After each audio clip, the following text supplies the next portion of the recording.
because we have thousands of volunteers that come to our farm every single year.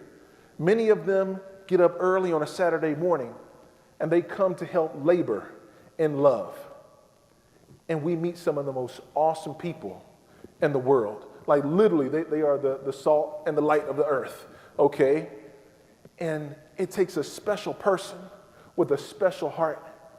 And this is usually about the time where my son, JW, says, Daddy, tell him about the horse, all right? If he's in a crowd, he's heckling me to tell him about the horse, Daddy. And so I'm gonna share with you guys about my favorite athlete. Hopefully your favorite athlete better not be Tom Brady, all right? Like, get out, all right? Guess what? It might be Patrick Mahomes, all right? Like, we can clap it up for Patrick.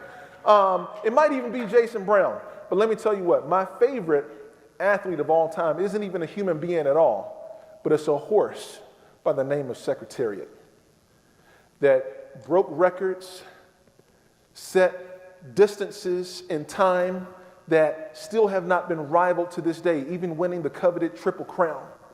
And everyone wanted to know what was so special about this horse, Secretariat, because he looked the same, just like any other thoroughbred racehorse on the outside. So they said, it's got to be something on the inside.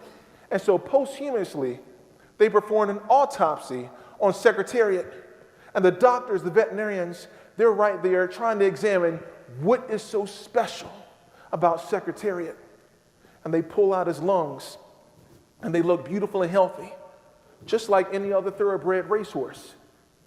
They pull out his liver and his kidney, and they look healthy, typical of any other thoroughbred racehorse.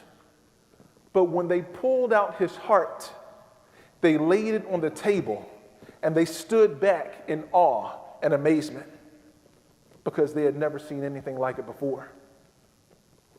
You see, your typical racehorse, thoroughbred racehorse, has a heart that weighs about 8 to 8.5 pounds. There was a great horse by the name of Eclipse, had a big name in his day. His heart weighed 14 pounds, almost twice the size of your regular thoroughbred racehorse.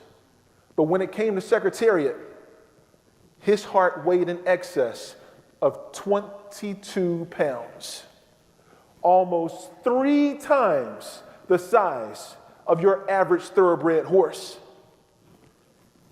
Just imagine, that was a huge hunk of flesh and muscle. And if you truly want to know what made Secretariat so special, it was his heart, the size of his heart. If you truly want to know what made Secretariat run so fast, for so hard, and for so long, it truly, literally was the size of his heart. But if you ask any doctor, cardiologist, medical professional, you know what they'll tell you? Having an enlarged heart, that's a serious medical condition. And you know what? You're not supposed to have a heart that big. You need to go, look, take this medication and be on bed rest. Go sit your tail down somewhere. They don't want you walking. They definitely don't want you running.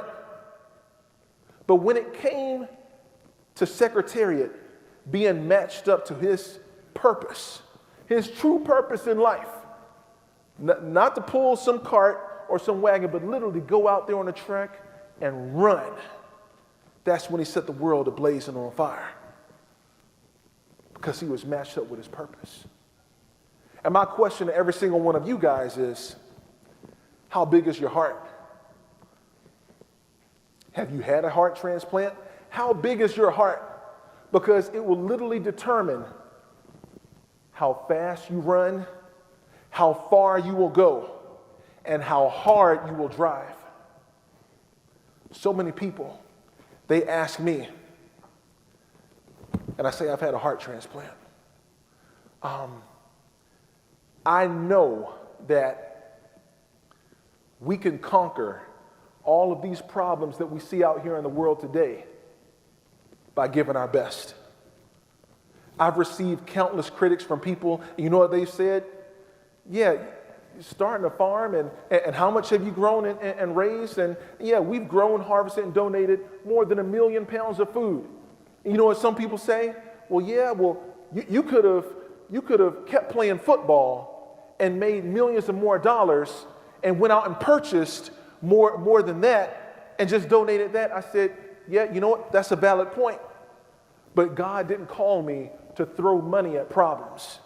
He called me to give my best. We see money thrown at problems all day, every single day, and it does not solve or cure problems, i.e., the government. Oh, they'll throw a whole bunch of money at problems. Throw a whole lot. And the problems don't go away. It's only when people who care come together and say, you know what? We're going to strategize about this thing. We're going to think about this thing. We're going to come together and we're going to give our best. And that's when you can move mountains. We literally had mountains, more than 100,000 pounds of sweet potatoes moved just like that. 500 people came out and we got them out of the field. Didn't use any tractor, didn't use any forklift. I'm talking about just good old-fashioned sweat. And when everybody finished, they came up to me with a smile on their face and they said, thank you so much, Jason, for creating this opportunity for us to come together, fellowship, and to give back. And I'm like, really? Like, really? Like, with a smile on their face. And I'm thinking every single one of them. And it starts from a grassroots effort. Every single one of us in here are seeds of change. Seeds for our families, seeds for our communities. Every single one of us in here can make that difference in the world that we want to see today. And just know that that greatest difference is definitely going to be done through farming and agriculture. I love you guys, all guys. God bless. Thank you so much.